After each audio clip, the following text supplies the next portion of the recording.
la star pour l'instant, la star de la minute. Mais inquiétez-vous pas, ça ne durera pas très longtemps.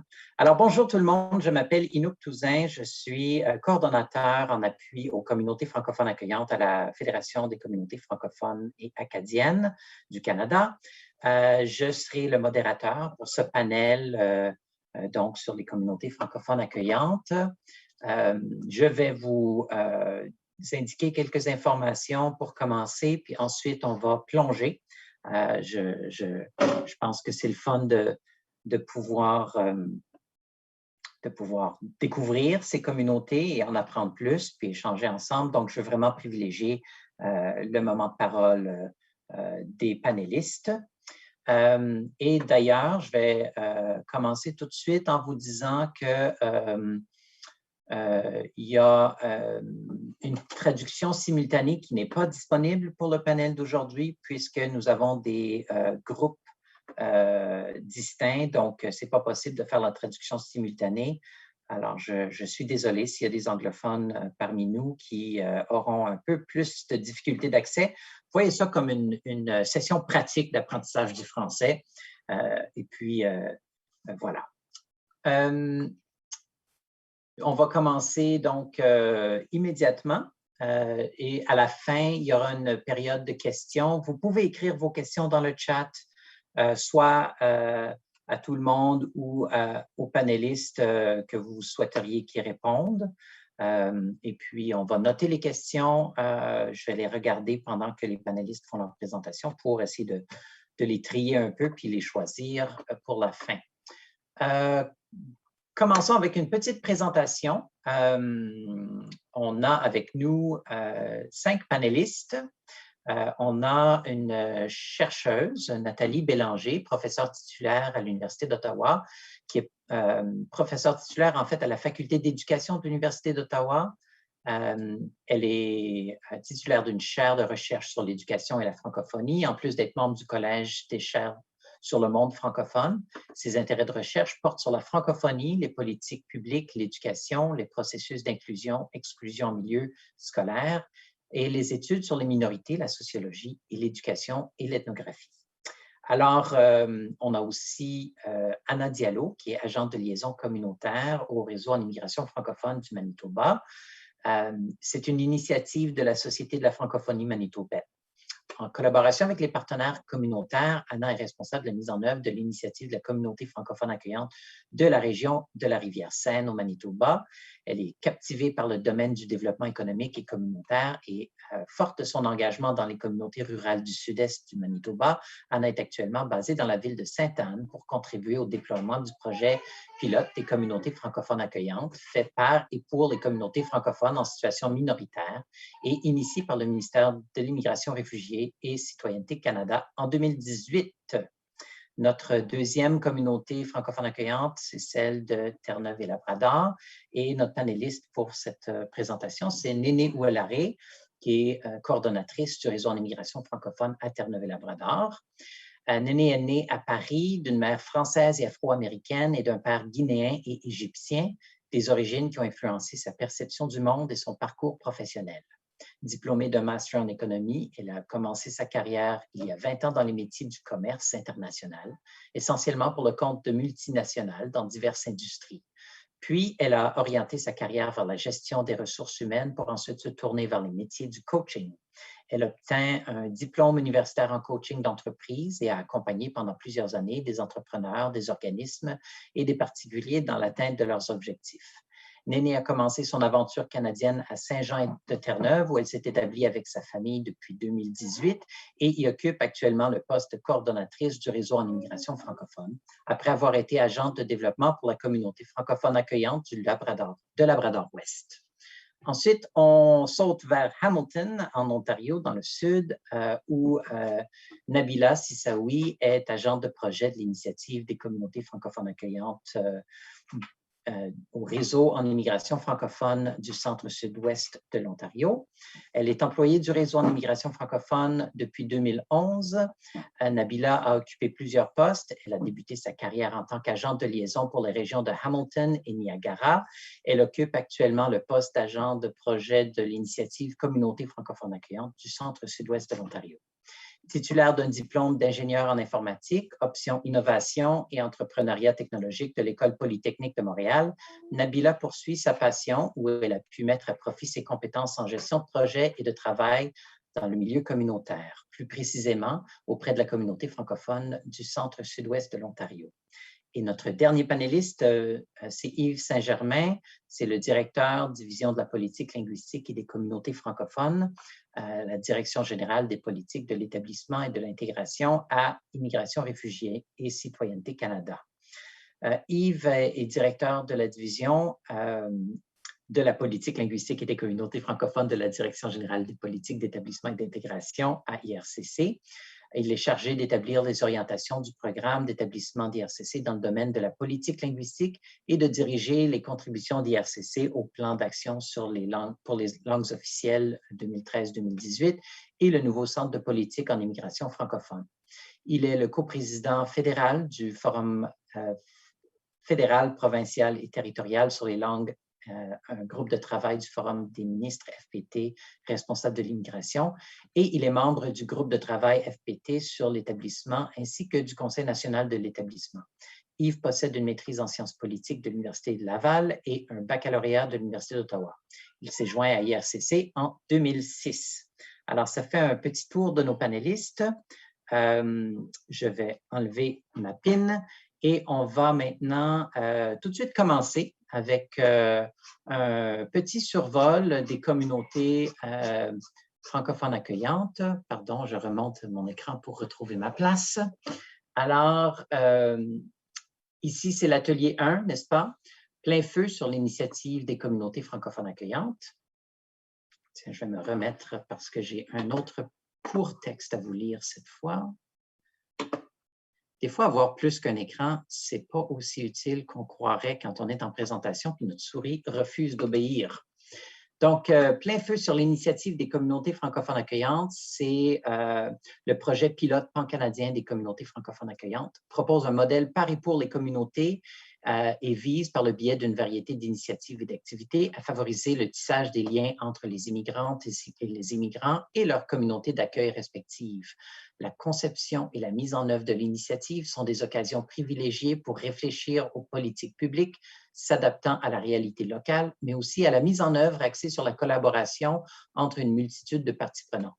Tout ça pour dire que, pour parler un peu de la mise en œuvre, puis de la mise en contexte, c'est 14 communautés partout au pays qui ont été choisies par les réseaux en immigration francophone respectifs des différentes régions, des provinces et territoires.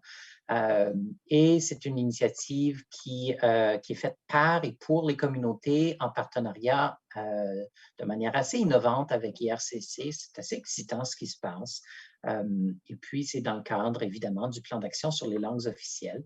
On va plonger directement dans 3 de ces 14 communautés pour voir comment ça se passe et aussi pour voir à quel point c'est un projet asymétrique.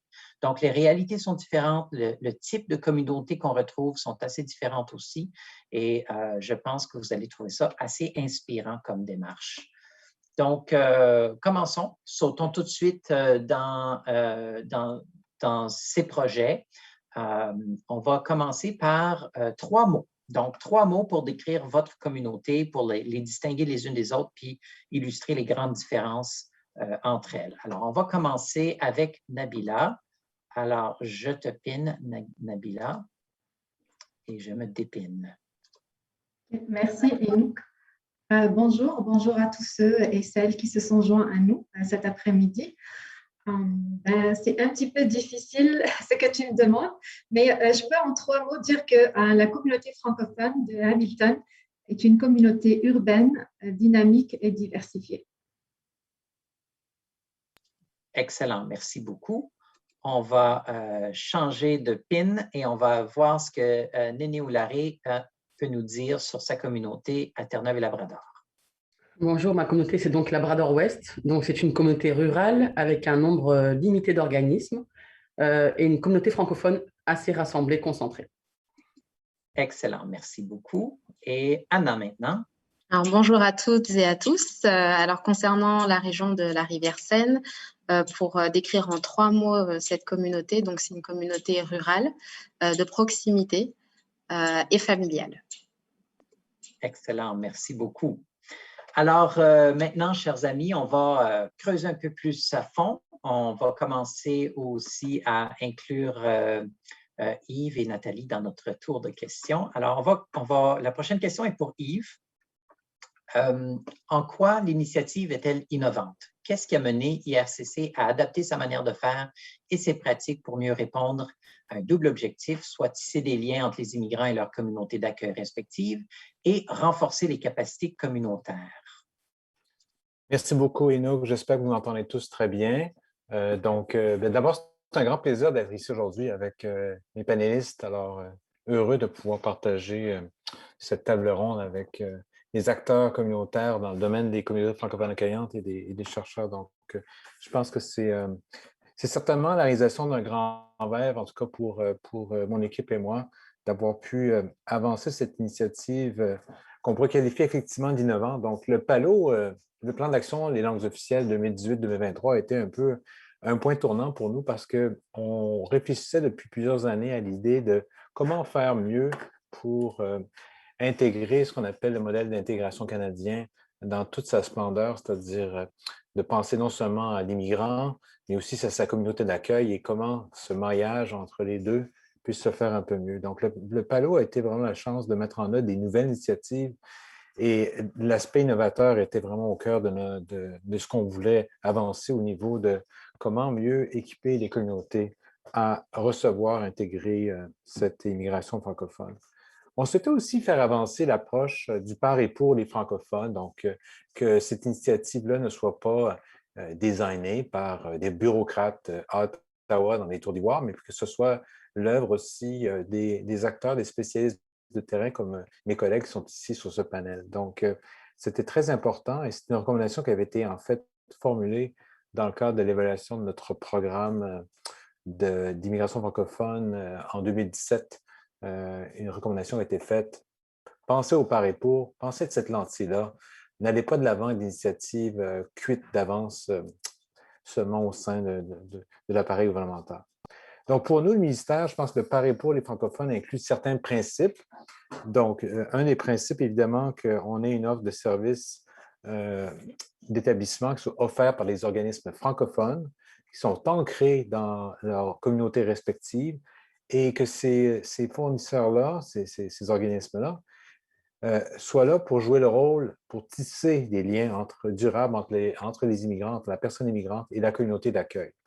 Et par, si on peut dire, symbiose, que ça permette de renforcer les capacités de ces organismes-là. Alors, en servant davantage de nouveaux arrivants, leurs capacités sont renforcées et finalement, toute la communauté est gagnante. L'important a été aussi pour nous de reconnaître les façons de faire qui sont très spécifiques à chacune des communautés francophones à travers le pays et elles sont très diverses. Donc, cette initiative-là permettait, oui, évidemment, des grands objectifs nationaux, mais permettait aussi au niveau innovateur de pouvoir donner une flexibilité locale. C'était aussi de reconnaître l'architecture communautaire francophone qui existe à travers le pays. Alors, évidemment, il y a des organismes porte-parole, il y a des réseaux d'immigration francophone, il y a différents joueurs communautaires qui œuvrent dans le domaine de l'immigration ou dans le domaine interrelié. Donc, c'est de reconnaître qu'on n'allait pas imposer des nouvelles structures, mais on allait travailler avec des joueurs existants qui sont là pour appuyer le processus, mais surtout les résultats.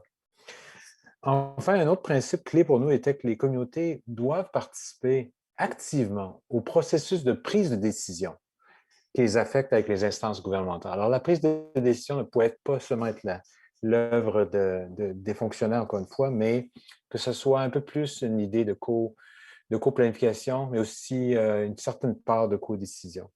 Donc, c'est en se basant sur ces principes qu'on a mis de l'avant l'idée de l'initiative des communautés francophones accueillantes dans le but de favoriser l'enracinement de ces communautés-là, l'enracinement des nouveaux immigrants au sein des communautés, mais aussi la sensibilisation, puis la création d'un milieu dans lequel les nouveaux arrivants se sentent les bienvenus et peuvent facilement tisser des liens avec les communautés d'accueil. Donc, dans ce sens-là, l'initiative des communautés francophones accueillantes, c'est un changement de paradigme. C'est une réflexion pour l'ensemble du continuum en immigration francophone, parce qu'on réfléchit à Si on veut développer vraiment des communautés accueillantes et si on veut réfléchir à l'objectif ultime qui est la rétention des nouveaux arrivants dans chacune de ces communautés-là, bien, ça nous prend une nouvelle approche. Une approche qui reconnaît que les efforts qu'on fait dès l'étranger en promotion, en recrutement, en sélection, en établissement, en intégration, en capacité d'accueil, vont ultimement appuyer la rétention et tout le monde est gagnant. Mais pour ça, il faut un modèle intégré.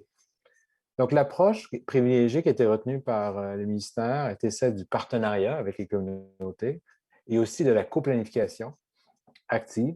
Ce fut un processus participatif, collaboratif depuis 2018 et qui a bénéficié d'un haut degré d'engagement des intervenants. Alors, je remercie au passage les réseaux en immigration francophone qui ont joué un rôle de premier plan pour nous amener aux communautés francophones accueillantes qui ont été lancées en 2020. On a eu plus de 20 forums de coplanification qui ont eu lieu, qui visaient cette planification-là conjointe. Et on a permis de sonder les participants. Alors, les forums ont permis, entre autres, pour la grande part, d'impliquer les acteurs clés dans le développement d'initiatives. Donc, tout le monde est au courant à chacune des étapes de développement. Les forums de coplanification aussi ont été conçus comme une bonne pratique de politique par et pour les francophones. Donc, ça, c'était rassurant. Mais ce qui est très intéressant, oui? J'aimerais t'inviter à conclure. Ton temps est fini pour répondre à la question. Parfait, merci, Nouk. Donc, juste pour terminer, ce qui est intéressant aussi, c'est que c'est pour la première fois une initiative qui est community-based, donc qui est axée par la communauté. Et ça, c'était une première pour le ministère. Alors, ça a vraiment donné un air d'aller, une nouvelle approche innovante pour le ministère. L'ajout de certaines lentilles à l'initiative aussi était positif. Et en fait, j'aimerais terminer pour dire, avoir réfléchi aux caractéristiques de qu'est-ce qui fait une communauté accueillante, ça a été probablement un facteur déclencheur très innovant pour nous. Alors, le leadership inclusif, la capacité à des espaces publics francophones, tout ça pour dire, vous connaissez ces caractéristiques, vous les verrez dans les présentations, mais je pense que cet aspect-là est très innovant. Je m'arrête là-dessus. Merci beaucoup. Merci. Alors, maintenant, on va changer de pin. Tiens, et voilà. Alors, c'est Néné qui va partager ou en fait répondre à la question suivante. Ça va être la même question pour toi, Néné, ainsi que pour Anna, puis ensuite Nabila. Donc, voilà. Alors, bon, on parle de la genèse de l'initiative un peu. Si ça vous intéresse, je serais curieux de savoir qu'est-ce qui a amené à la désignation de votre communauté. Mais je serais aussi curieux d'en savoir à propos de l'élaboration de vos plans d'action. Qu'est-ce qui sont des spécificités propres à vos communautés qui ont été prises en compte? Et puis, s'il y a des facteurs déterminants dans le choix de type d'action privilégiée, parce que justement, on a entendu parler un petit peu des caractéristiques. Pas toutes les communautés ont choisi les mêmes caractéristiques, donc peut-être nous parler de là où étaient les priorités chez vous. Merci. Pour la détermination de la communauté, en tout cas, il y avait 5 critères qui avaient été définis par IRCC, qui étaient une base sur laquelle on devait évaluer les communautés que l'on avait dans nos provinces, notamment la présence des francophones, une offre de services pour ne pas partir de rien, le désir d'attirer et de retenir des francophones et des nouveaux arrivants francophones dans la communauté, une communauté impliquée, bien sûr, et il y avait également le fait d'avoir une échelle de communauté délimitée pour qu'on puisse faire la collecte de données et puis vraiment mesurer la mise en œuvre du projet. Donc, nous, on avait 5 options, plutôt 4, parce que l'une, c'était Saint John, c'est que c'est déjà la capitale où il y a déjà beaucoup de services. Donc, nous, ça s'est évalué entre 4 communautés. Et il s'avère que Labrador-Ouest était la communauté la plus mûre pour le faire, parce qu'ils avaient des services, une vraie volonté, et puis une communauté qui est très, très soudée et qui a vraiment beaucoup d'expertise aussi. Donc, c'était vraiment pour nous un choix qui a été assez, non pas facile, mais qui a été assez logique. Pour ce qui est de la mise en œuvre du plan, en tout cas les choix stratégiques qu'on a fait, déjà, ça s'est basé sur le fait des consultations. Sur le terrain, on a écouté les gens, toutes les parties prenantes, et de là, on est parti sur les diagnostics, savoir quelle est la force de la communauté et les besoins qu'on a pu identifier. Dans un deuxième temps, il y avait la dynamique de la communauté. Il y a vraiment des caractéristiques dans les communautés, comment les gens évoluent, comment ils s'impliquent ou non. Il faut savoir que c'est une communauté dans une province majoritairement anglophone. Quand je dis majoritairement, c'est majoritairement. Les francophones représentent 1,12% de la population totale. C'est vous dire la minorité. Mais surtout, c'est un concept important, comme a dit Yves tout à l'heure, c'était par et pour, et moi je dirais même avec la communauté. Donc, c'était vraiment d'amener la communauté là où elle se sent, là où elle veut aller. C'était de respecter l'identité de la communauté. Comment ils se sont présentés, ce qu'ils ont dit d'eux. C'est avec ça qu'on a construit le plan qui fait qu'ils vont être embarqués dans la communauté, qui vont s'engager dans le projet et qui vont du coup accomplir ce projet-là, le réussir parce qu'ils se sentent impliqués et ils ont envie d'y aller. On ne va pas leur faire faire quelque chose qu'ils n'ont pas envie de faire. Pour nous et pour moi particulièrement, parce que c'est moi qui me suis occupée de ce plan-là, c'était vraiment l'écoute, c'était basé sur les gens. Et avec les gens, on construit un projet. C'est comme ça qu'on a bâti notre plan. Et donc, on s'est axé principalement sur l'accès aux services et en établissement. Le leadership inclusif, vraiment apporter une visibilité de la communauté pour pouvoir les impliquer et recueillir, faire entendre nos besoins aussi, c'était vraiment important.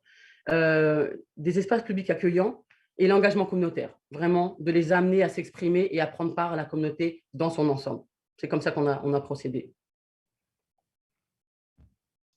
Super, merci beaucoup. Alors, je vais trouver notre chère Anna qui va faire un petit remplacement. À toi, Anna. Merci, Nouk. Alors, de notre côté, au Manitoba, comment ça s'est passé? Donc, pour reprendre un peu le contexte, donc quand le projet a été annoncé par IRCC. Donc, il y a eu beaucoup de journées de coplanification entre les RIF, IRCC et de consultation communautaire. Donc, en fait, dès la base, l'approche du par et pour a été pris en compte. Donc, au Manitoba, il y a eu donc la mise sur pied d'un comité directeur. Ensuite, un envoi donc des appels d'offres pour proposer donc d'intégrer et d'être engagé dans l'initiative donc des communautés francophones accueillantes donc à travers toutes les communautés rurales du Manitoba. Donc ensuite, on a eu des retours d'intérêt de la part de certaines communautés et c'est la communauté de la région Rivière-Seine vraiment qui a posé un intérêt pour être impliquée dans cette initiative. Donc ensuite, il y a eu la prise en compte donc, des critères d'IRCC dont parlait Néné tout à l'heure, notamment donc, la prise en compte du bilinguisme de ces communautés-là, donc les collectivités qui ont été désignées bilingues dans la région de la Rivière-Seine pour qu'on puisse desservir donc, les services en français. Donc à l'issue de tout ce processus, 3 collectivités se sont dégagées, à savoir donc, les municipalités de Taché, de la Brocquerie et la ville de Sainte-Anne. Donc, les spécificités propres à notre communauté pour l'élaboration des plans d'action a été donc l'organisation de concertations publiques avec les partenaires communautaires, donc dans la région de la Rivière-Seine, et également l'organisation de focus group avec des nouveaux arrivants francophones donc, qui sont établis dans la région et à Winnipeg pour qu'on puisse identifier leurs attentes et leurs besoins dans le cadre donc, de cette initiative. Alors, à la suite de cela, 2 volets se sont vraiment dégagés, c'est-à-dire à savoir donc, deux axes de développement prioritaires. Donc, c'est le volet accès équitable aux services d'accueil et d'établissement et bien sûr favoriser le leadership inclusif dans ces communautés-là. Donc, le choix vraiment qui a été déterminant dans les activités du plan d'action communautaire s'est fait vraiment grâce à l'entente entre les nouveaux arrivants francophones et bien sûr les communautés d'accueil lors des consultations publiques et des focus group qui a bien sûr facilité tout le processus de priorisation des activités en toute transparence et conscience pour établir un plan d'action communautaire. Donc, voilà, pour le Manitoba, le processus s'est élaboré de cette façon-là. Merci beaucoup, Anna. Alors, allons maintenant du côté de Hamilton. Nabila, c'est à toi. Merci, Enouk. Je dirais, nous aussi, côté de Hamilton, notre processus n'était pas aussi loin, était un peu similaire à celui du Manitoba. Justement, après la présentation du projet au sommet régional en établissement francophone organisé en octobre 2018, nous avons donc consulté nos membres et plus spécifiquement ceux du comité régional en immigration francophone du Centre-Sud-Ouest afin de déterminer le processus de sélection de la future CFA pour le Centre-Sud-Ouest. Donc, 2 possibilités ont été présentées. Donc, la première, c'était de lancer un appel de proposition à l'ensemble des régions du Centre-Sud-Ouest Et puis, deuxième, c'était d'organiser une autre rencontre de consultation avec les régions, donc un autre sommet, afin de choisir la CFA. Pour une raison de transparence et d'impartialité, donc l'appel de proposition a été retenu à l'unanimité. Donc, en novembre 2018, nous avons annoncé officiellement le processus et donc on a lancé un appel de proposition. Donc, cet appel de proposition a été envoyé en priorité à nos comités locaux d'immigration. On en a 8 dans le centre sud-ouest. Et puis, pour les régions où on n'a pas de comités locaux d'immigration, donc on a envoyé l'appel de proposition aux tables francophones et puis aux associations porte-parole de la région. On a élaboré une grille d'évaluation afin de permettre une sélection le plus équitable possible de la communauté. Et puis, au niveau de la grille, donc on reprenait les critères et puis les caractéristiques énoncées par IRCC. Donc, on a divisé cette grille, si on peut, en 2 catégories pour l'évaluation. Donc, il y avait une évaluation qualitative.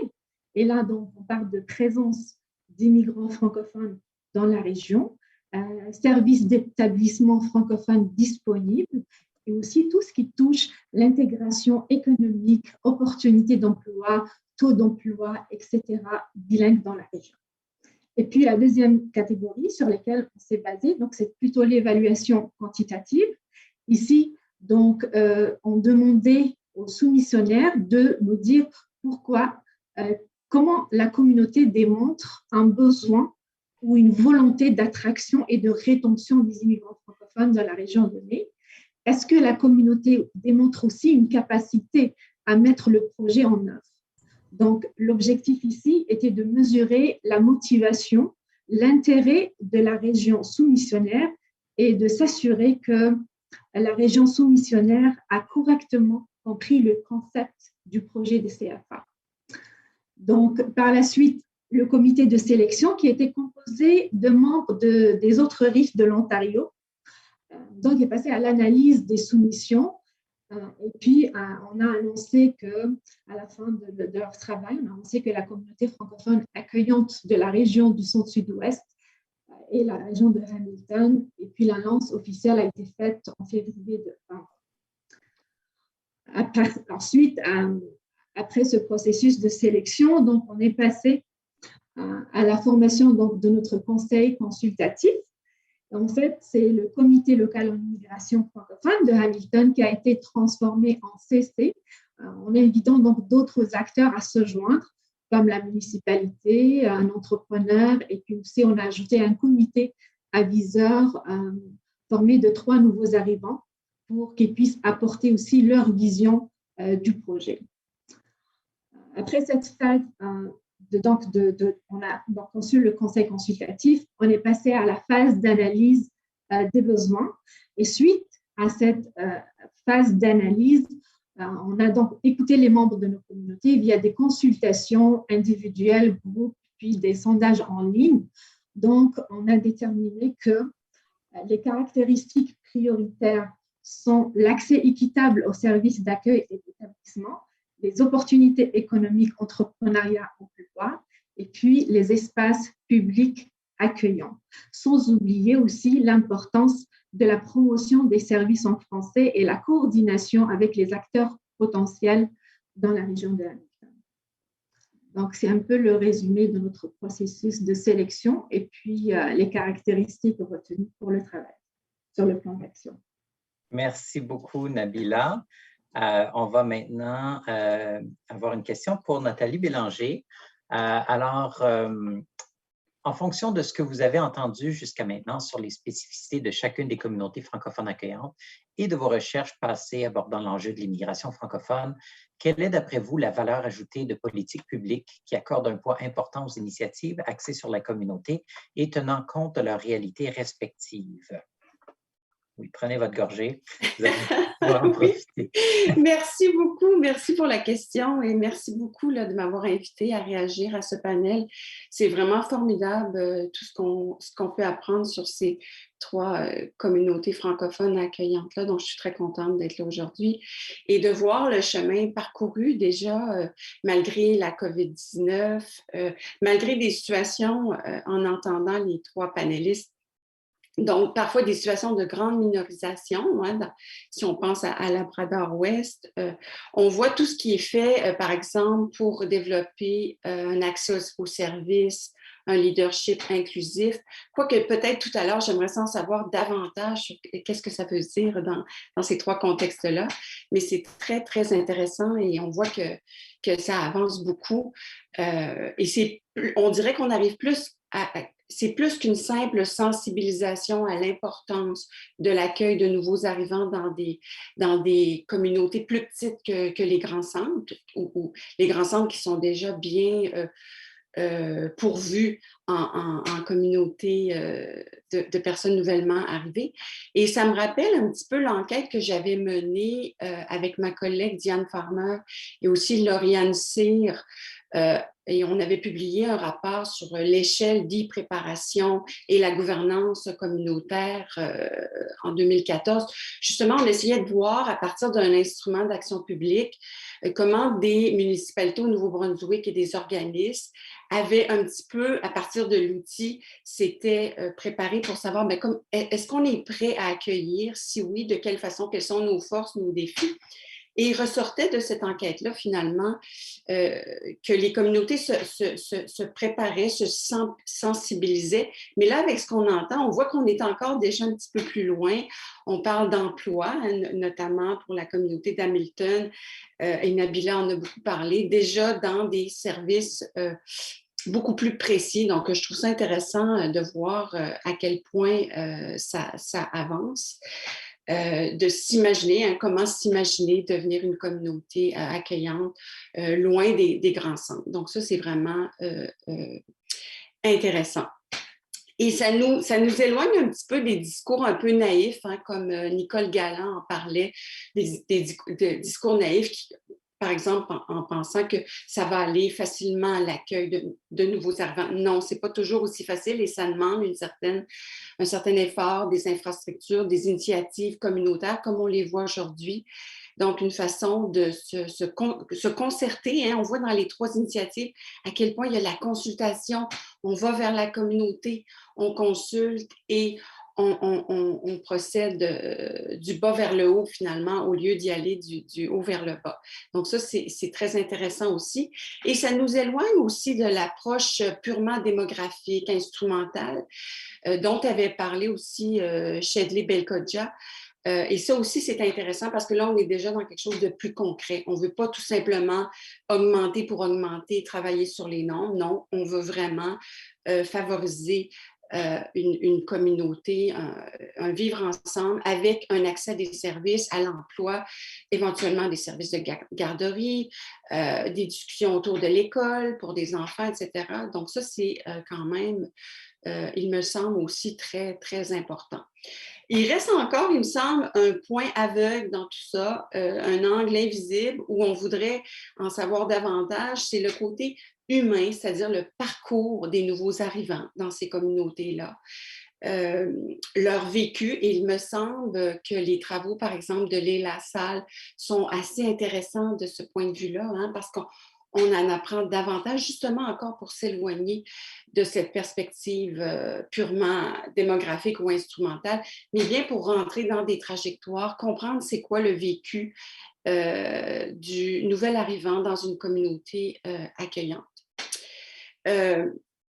Pour cette question-là de l'aspect instrumental, démographique, mais il faut dire que ce n'est pas si éloigné de l'initiative fédérale qui a commencé dans les années 2000, où on voit dans le vocabulaire qui est utilisé, hein, c'est attirer des nouveaux arrivants, faire en sorte qu'ils s'établissent. Hein. Donc, c'est très intéressant, mais peut-être que ça ne prend pas en compte, si je puis dire, les mouvements. Hein. Puis là, si on regarde les travaux, dans notre rapport, nous, déjà en 2014, dans l'échelle des préparations, ça apparaissait.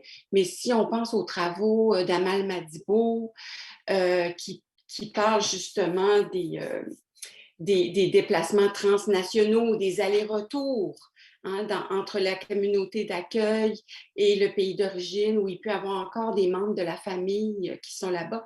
Donc, ce côté-là aussi, d'un va-et-vient, des allers-retours, ce serait intéressant aussi d'en tenir compte, il me semble. Les travaux de Monica Heller, des Frenettes aussi parlent de ces mouvements-là. Donc, je pense que dans la communauté francophone accueillante, c'est important aussi d'en tenir compte. Merci. Merci beaucoup, Nathalie. Alors, ça prend toujours des petites manipulations. Alors, ça fait un premier tour de table très intéressant. Moi, j'ai quand même beaucoup d'amour pour les communautés francophones accueillantes parce que je trouve que c'est une initiative qui garde au cœur du projet la personne qui est en train d'arriver et ses aspirations, son désir de s'établir au Canada. Et je pense que quand on est en train d'imaginer des projets communautaires au niveau de la francophonie, c'est essentiel de prendre ces éléments-là en compte pour bien réussir. Si des fois on fait juste des choses qui nous servent à notre communauté sans penser à la perception ou au voyage de la personne qui chemine vers nous pour faire un vivre ensemble, on peut manquer le bateau. Alors, deuxième question, et cette fois, on va commencer avec nos 3 panélistes des communautés francophones accueillantes, Anna, ensuite Nabila, ensuite Néné. La question est la suivante. D'après vous, quelles sont les avancées en matière de collaboration et de concertation des acteurs locaux réalisées dans le cadre de l'initiative? Quels sont les défis reliés à la collaboration d'une multitude d'acteurs que vous avez rencontrés et comment y avez-vous fait face? Et puis, comment est-ce qu'on peut améliorer cette approche collaboratrice? Donc, on va y aller tout de suite avec Anna. Je t'ajoute ici. Merci, Anouk. Alors, donc l'approche collaboratrice ou collaborative dans notre communauté, elle a été, on va dire très forte, très pertinente, notamment dans le contexte actuel de la situation sanitaire actuelle. C'est vraiment un défi, je pense, pour tout le monde. Et là, on a pu vraiment identifier et constater l'engagement des partenaires communautaires. Donc, c'est vrai qu'on avait beaucoup d'actions, d'activités dans le plan communautaire qui devaient se réaliser en présentiel. Et donc, finalement, on a trouvé des solutions alternatives pour vraiment commencer à actionner la mise en œuvre, donc le déploiement de l'initiative dans la communauté. Et je voudrais illustrer mon propos en prenant l'exemple, par exemple, de la Semaine nationale de l'immigration francophone qui a eu lieu donc, du 1er au 7 novembre dernier sur le thème de ma couleur francophone. Et dans la région de la Rivière-Seine, c'était la première édition. Et là, on a pu constater vraiment une très belle mobilisation de tous les partenaires communautaires. On a eu des belles activités comme par exemple une vidéo qui avait été produite donc par l'éditrice du magazine Le Nénuphar. Donc, c'est un magazine communautaire en ligne qu'on retrouve dans la région. Et donc, cette vidéo est tirée de sa chronique Notre Nouveau Chez Nous. Donc, c'est toujours dans le cadre de l'initiative des communautés francophones accueillantes en partenariat avec le RIF Manitoba. Et donc, cette chronique dresse le portrait de nouveaux arrivants qui sont installés au Manitoba. Donc, l'idée est vraiment de sensibiliser les membres de la communauté donc à la diversité culturelle, de montrer que la francophonie est très diverse et diversifiée et que l'immigration est quand même historique au Canada. Tous les Canadiens sont aussi concernés par ce processus-là, quelle que soit la période d'immigration. Donc voilà, cette vidéo a été réalisée par Jacinthe Blais et constitue vraiment un outil pédagogique aussi à destination des écoles. Donc c'est une vidéo aussi qui a été relayée au sein des écoles. Donc, pour sensibiliser également la jeunesse à la diversité de la francophonie. Ensuite, on a également eu l'entrevue avec un habitant de Sainte-Anne qui a décidé un beau jour d'initier une activité de jardinage et qui voulait absolument être en connexion avec des nouveaux arrivants. Donc, il a pris contact avec l'accueil francophone, qui est l'organisme officiel d'accueil et d'établissement des nouveaux arrivants francophones dans le Manitoba. Donc, ils ont pu collaborer et organiser une journée dans son jardin à Sainte-Anne. Donc, il y avait une quinzaine de nouveaux arrivants qui sont venus et ils ont pu partager donc les bonnes pratiques. Lui est un passionné du du jardinage. Donc voilà, ce sont des exemples qu'on aimerait aussi véhiculer au sein de la communauté et montrer que voilà, il y a des exemples de proximité, de liens qui peuvent se créer avec des nouveaux arrivants francophones et donc de l'engagement aussi des membres, des habitants de ces communautés-là dans le cadre de ce projet. Ensuite, on a eu une bibliothèque également qui s'est engagée lors de cette semaine-là à proposer donc des lectures virtuelles sur des histoires d'immigration, de diversité culturelle, donc toujours dans le sens d'éduquer, de sensibiliser encore la jeunesse à la diversité culturelle. Et puis des ateliers, pareil, de compétences culturelles en milieu de travail qui ont été desservis voilà, dans les centres de services bilingues, par exemple, notamment dans le domaine de la santé. Donc voilà, toutes ces initiatives sont vraiment la preuve d'un engagement fort des partenaires, quels que soient les défis qu'on a pu rencontrer. Ça, c'est fait, ça aboutit. Et une autre spécificité pour nous, c'est vraiment que les membres du conseil consultatif communautaire sont très, très actifs dans ce projet-là. Ce ne sont pas juste un conseil autour d'une table qui va préconiser des idées. Non, ils sont aussi sur le terrain, dans l'action. Donc, toutes les activités dont je viens de vous parler ont été initiées et menées par les membres de notre conseil consultatif communautaire. Et là, donc, l'approche du par et pour prend vraiment tout son sens. OK, merci Anna, c'est super, j'adore ces exemples concrets là, qui nous amènent à voir un peu le projet, qu'est-ce que ça veut dire sur le terrain. On passe maintenant à Nabila qui va répondre à la même question. Donc, parle-nous de ton projet. Parfait, merci Inuk. De notre côté aussi, malgré la situation sanitaire actuelle, on a quand même pu avancer dans certaines actions.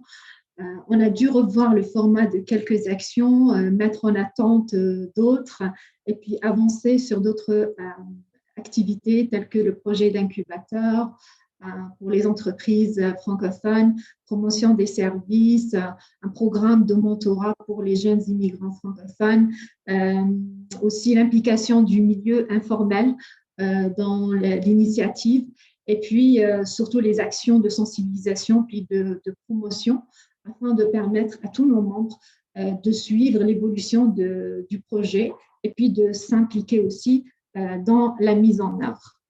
Maintenant, si je vais parler beaucoup plus précisément concernant la collaboration, les avancements en matière de collaboration, je peux dire qu'aussi grâce à ce beau projet, nous avons pu renforcer avec une bonne coordination et une bonne planification la confiance et puis la transparence entre les parties prenantes.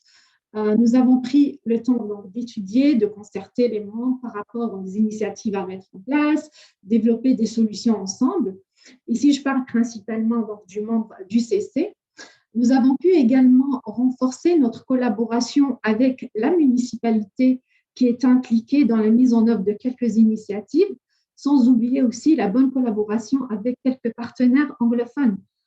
Plus spécifiquement, notre partenaire anglophone qui est impliqué dans la mise en œuvre du programme mentorat pour les immigrants francophones, parce que l'idée c'est un programme qui est offert par le YMCA, donc c'est un programme 100% en anglais, puis on les a sollicités et puis on voulait, si c'est possible, discuter avec eux pour voir est-ce que c'est possible d'avoir une lentille francophone dans le cadre du projet Communauté accueillante, et puis ils étaient vraiment très enchantés, puis ils embarquaient avec nous, et maintenant on est en train de mettre en place donc un petit programme mentorat qui va être offert en français avec la collaboration du Collège Boréal et donc le YMCA. Et puis, c'est une première pour nous à Hamilton. Et puis, on est très, très contents. Donc, généralement, les membres sont engagés, responsables et motivés. Nous avons pu développer un plan vraiment qui est basé sur leurs besoins, mais la réalité entre le temps de faire un exercice de planification et puis de mettre la main à la pâte, on voit qu'il y a un décalage. Avec le recul, nous avons remarqué qu'il y a une différence entre l'engagement pour la planification et puis l'engagement pour l'exécution. Pourquoi? Parce que les membres sont trop sollicités, les ressources humaines au sein de nos communautés sont très limitées. Et souvent, la gestion des groupes de travail n'est pas évidente. Les membres ne sont pas disponibles, difficulté à trouver une date qui convient à tout le monde, par exemple. Ajoutons à cela le roulement du personnel.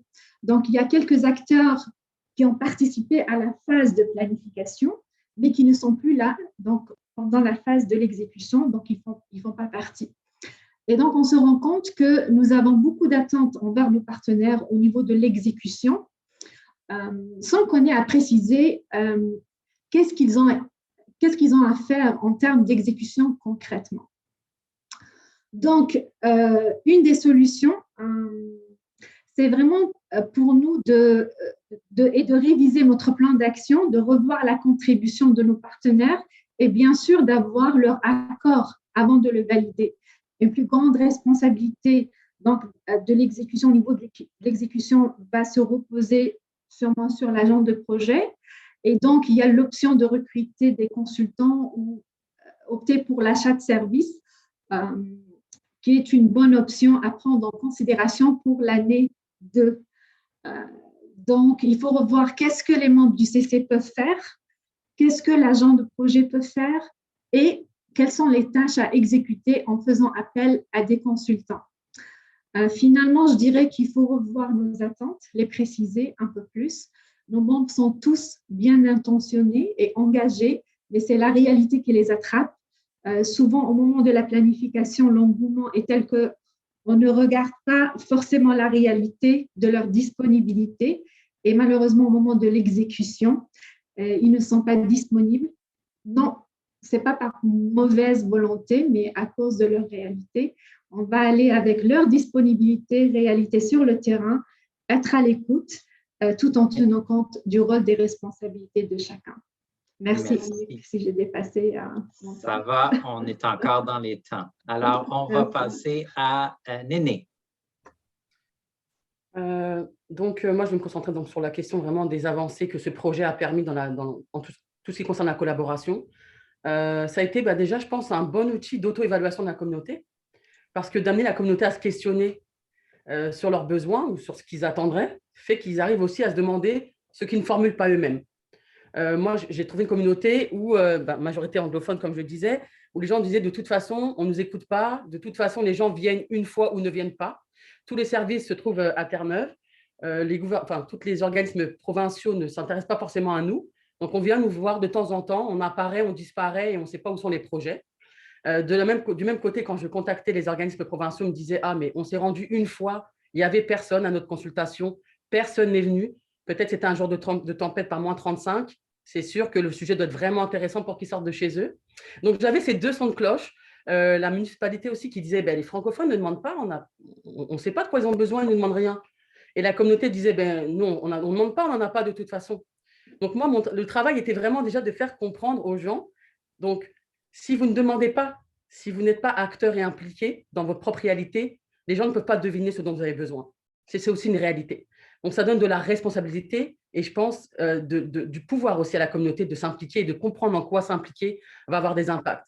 De l'autre côté, dans la majorité anglophone, c'était de leur dire la minorité linguistique, ce n'est pas qu'une revendication de langage. Ça a un impact en termes de services et d'accès aux services.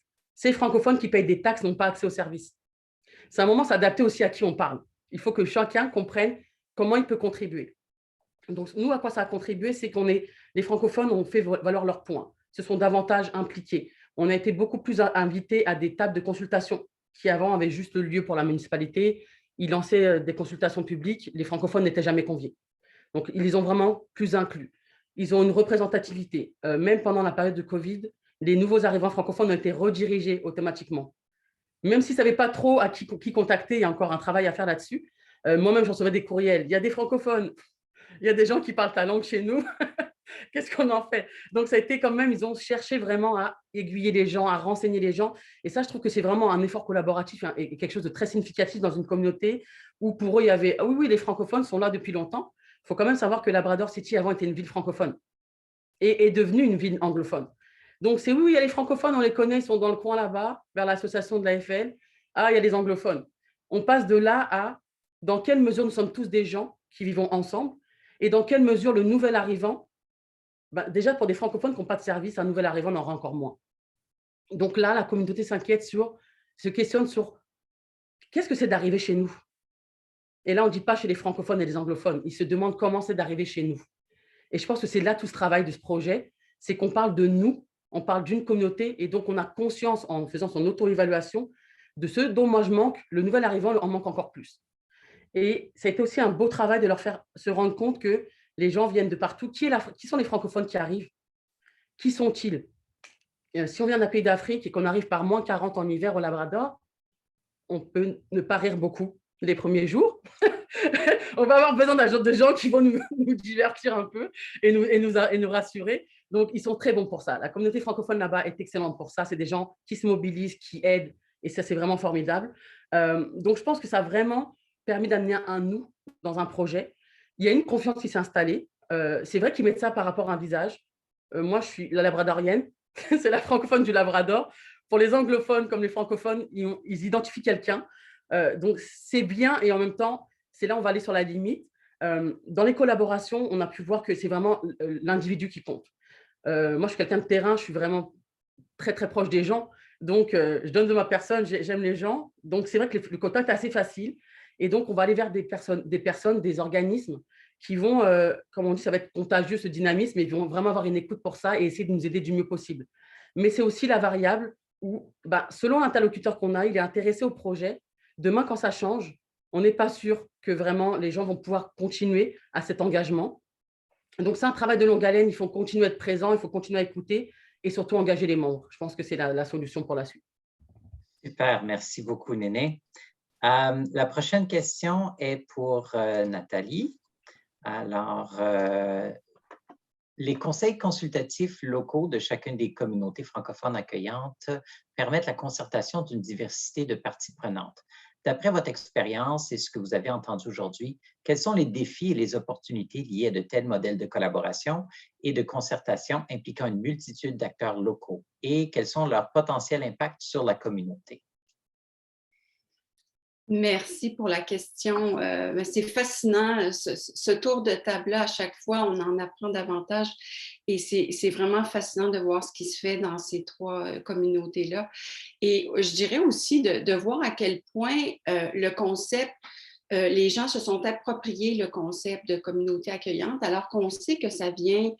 Ça a été beaucoup utilisé, par exemple, en Australie, en Nouvelle-Zélande, avec les welcoming communities. Donc, puis on sait que ce n'est pas toujours facile d'implanter une pratique ou des approches dans un autre milieu, et surtout là, en milieu minoritaire, en situation linguistique minoritaire. Et on voit avec les exemples qui nous ont été donnés là, avec ce dernier tour de table, à quel point c'est vibrant et qu'il se passe beaucoup de choses dans ces communautés-là en développement. Donc, c'est très intéressant. Je dirais, et on le voit bien aussi selon ce qui est acquis jusqu'à maintenant, et ça va continuer de se développer dans les années prochaines, que la communauté accueillante, c'est aussi un dispositif parmi d'autres. Donc, je pense que c'est important. C'est un dispositif très, très important, mais ce n'est pas une fin en soi. Et il faut que ça soit, il me semble, harmonisé avec d'autres dispositifs de ce type-là ou de d'autres types, par exemple, législatifs, si on pense aussi à la modernisation de la loi sur les langues officielles. Ce sont tous des outils, des dispositifs qui viennent se renforcer les uns les autres. Donc ça, c'est important aussi. Et c'est important de ne pas voir les communautés accueillantes, comme je le disais, là, une fin en soi, mais bien avec d'autres. Parce que je pense aux commentaires, notamment, que notre collègue Rémi Léger a fait cette semaine pour dire finalement, bon, dans la modernisation sur la loi des langues officielles, il faut faire attention de ne pas voir la complétude institutionnelle comme un désengagement de l'État. Dans ce cas-ci, ce serait de voir les communautés accueillantes qui feraient tout finalement, une prestation des services pour l'État. Donc, ce qui ne serait peut-être pas souhaitable. Donc, il faut plutôt penser à une coordination de plusieurs dispositifs ensemble dans cette logique-là de l'accueil et de l'immigration francophone. Et je pense que c'est important parce que ça va contribuer à la pérennité aussi de ces initiatives-là et de ces dispositifs-là. Parce que l'État a un rôle à jouer finalement, comme je le dis, dans tout l'agencement de ces dispositifs. On le voit aussi qu'il y a un rôle à jouer, l'État, pour rendre visibles aussi les dispositifs. Hein. Je pense à ce qu'on apprend pour la communauté d'Hamilton ou celle de Labrador-Ouest.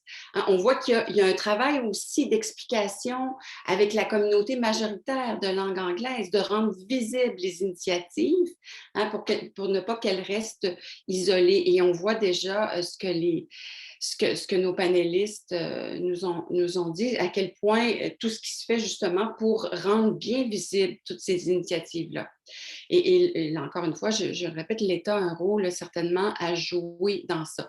Je dirais que l'État a un rôle aussi à jouer dans le sens que pour ne pas non plus que les organismes soient en concurrence les uns avec les autres, mais pour vraiment qu'il y ait une pluralisation des espaces francophones, un peu comme Louisa Véronès et Suzanne Watt en ont traité dans l'un de leurs articles. Donc, et là, on le voit, hein, qu'il y a ce vivre ensemble-là, il y a des initiatives, on entend parler aussi des initiatives à Rivière-Seine. Donc, c'est tout à fait fascinant et je pense que c'est de bon augure et ça promet pour la suite des choses. Je vois aussi que dans ce que Nabila nous a présenté aussi, j'ai trouvé ça intéressant quand elle parle de décalage. C'est vrai qu'au niveau de la recherche, quand on s'intéresse aux communautés accueillantes, donc puis on le voit aujourd'hui avec le panel, on regarde ça de différents angles et les temporalités sont différentes. On voudrait faire des initiatives rapidement, mais peut-être que nos interlocuteurs communautaires ils se sont engagés, mais ils ne sont plus accessibles, etc. La même chose aussi pour IRCC. Hein. Il y a des agendas qui sont présentés au niveau fédéral, qui sont des temporalités différentes, des agendas différents. Et peut-être que des fois, ça avance trop vite ou pas assez vite selon les acteurs. Même chose pour la recherche. Au niveau de la recherche, quand on regarde ça, on n'est pas dans la même temporalité. Même chose pour, évidemment, les gens sur le terrain et les nouveaux arrivants eux-mêmes aussi avec leurs préoccupations et priorités. Super, merci beaucoup Nathalie. On va passer maintenant à Yves Saint-Germain qui va revenir nous parler une question différente pour vous, M. Saint-Germain. L'initiative est un projet pilote. Quelles sont les retombées attendues de ce projet pilote pour le ministère et à quoi vont servir ces apprentissages à l'avenir? Comment veiller à la pérennité des communautés francophones accueillantes à long terme? Merci beaucoup. Puis quelle belle discussion nous avons, c'est fantastique. Ça me prendrait sûrement plusieurs heures pour arriver à répondre à cette question-là, Inouk, mais je vais essayer de faire de mon mieux. Donc, c'est certain que pour nous, c'est beaucoup de plaisir de voir cette belle initiative démarrer. Et puis, comme on l'a constaté dans les témoignages ici, ça a demandé beaucoup de planification, de co-planification communautaire, 2 ans de travail pour arriver à la phase d'exécution. Et comme le disait si bien Anna, Nabila et Néné, là, maintenant, on change la nature de l'enjeu, du problème. Maintenant, vous pensez à mettre en œuvre puis trouver les forces vives pour le faire. Donc, ça, c'est très intéressant. C'est certain que cette initiative a été conçue dans un horizon initialement de 5 ans, comme la plupart des bureaucrates doivent faire, avec un contexte que 5 ans, c'est un peu la temporalité, l'horizon de vie d'un projet. Mais on a toujours eu en tête, évidemment, que ce n'est pas une initiative qui devait se terminer dans 5 ans, mais il fallait se donner un premier horizon de temps. Donc, c'est certain que ça permettait, je pense, pour nous tous de voir entre la phase de planification et l'exécution, puis la prise de premiers résultats, où est-ce qu'on a avancé. Donc, on a vécu quelque chose d'extraordinaire avec l'arrivée de la COVID, avec vous à réinventer sur le terrain avec des nouvelles initiatives, à ajuster des initiatives et aussi quelques délais dans la mise en œuvre pour le ministère. Donc, ça nous amène à penser à plusieurs choses. C'est certain que d'abord, on a conçu cette initiative de façon très modeste, 14 communautés à travers le pays qui représentaient finalement grosso modo, à part pour l'Ontario, une communauté par province ou territoire. Donc, c'était un bon point de départ. Est-ce que 14, c'est le bon chiffre? On ne sait pas. On va pouvoir réfléchir à ça certainement avec vous, mais avec l'ensemble des communautés. L'autre chose, la grande question aussi qu'il faut se poser, c'est est-ce que le modèle qu'on a mis sur pied est un modèle axé sur les capacités communautaires, comme a dit si bien Mme Bélanger, un modèle qui était emprunté de d'autres approches communautés accueillantes à travers le monde, comme l'Australie, l'Allemagne et d'autres pays. Est-ce que ce modèle-là, dans le modèle de migration choisi du Canada, pourrait ne pas embrasser davantage d'objectifs dans le futur? Par exemple, on a juste à penser à la régionalisation de l'immigration, la capacité maintenant pour le ministère et pour vous tous de dire, tiens, il y a un programme de candidats de municipalités qui s'en vient. Les municipalités vont pouvoir peut-être choisir leurs immigrants. Les régions rurales du Nord vont choisir leurs immigrants. Les provinces et territoires jouent déjà un rôle en immigration. Avec la complexité des intervenants et des approches, les CFA doivent être au cœur de ces discussions-là et doivent contribuer à amener la lentille francophone dans toutes ces initiatives-là. Donc là-dessus, il y a une richesse qu'on doit absorber dans le futur. Donc, des leçons à tirer de ça, bien, il y a plusieurs choses qu'on va faire. Évidemment, pour le ministère, c'est important qu'on ne soit pas juge et partie dans l'exercice. Donc, il fallait évidemment mesurer l'intégration, la meilleure intégration des immigrants. Il fallait réfléchir aussi dans quelle mesure les membres de la communauté d'accueil continuent à jouer le rôle de leadership vis-à-vis de l'immigration francophone dans chacun de leurs secteurs d'activité respectifs. On a parlé de l'éducation, des loisirs, du développement économique local, de la santé, tous des domaines qui sont retrouvés dans les plans communautaires des différentes 14 communautés. Donc, c'est une partie de ces questions-là qu'on va devoir répondre. Et puis, je vois là qu'on a Marie-Ève Forêt là, de l'équipe de PRA, justement, qui est là, qui est une des chercheuses qui va travailler justement sur cette étude qui va suivre les communautés participantes tout au long de la mise en œuvre maintenant de ces plans communautaires pour essayer de mieux comprendre le avant et le après. Donc, où étaient ces communautés-là avant de la mise en œuvre, avant le développement communautaire, la planification, et après? Est-ce qu'elles sont mieux équipées, mieux outillées à faire face aux défis d'immigration? Est-ce qu'elles sont mieux à même de pouvoir tirer pleinement parti de cela? Et ultimement, l'objectif, je pense, qui est pour nous tous, c'est la rétention. On ne veut pas que seulement voir ces immigrants arriver, venir et ailleurs. On veut les retenir dans les communautés pour l'enrichissement et la vitalité. Donc, comment est-ce qu'on va pouvoir mesurer ça? Avec des données statistiques, avec des enquêtes aussi qualitatives. Donc, ça va être important. L'autre chose qu'on doit absolument mesurer, c'est dans quelle mesure l'approche axée sur la communauté est un succès.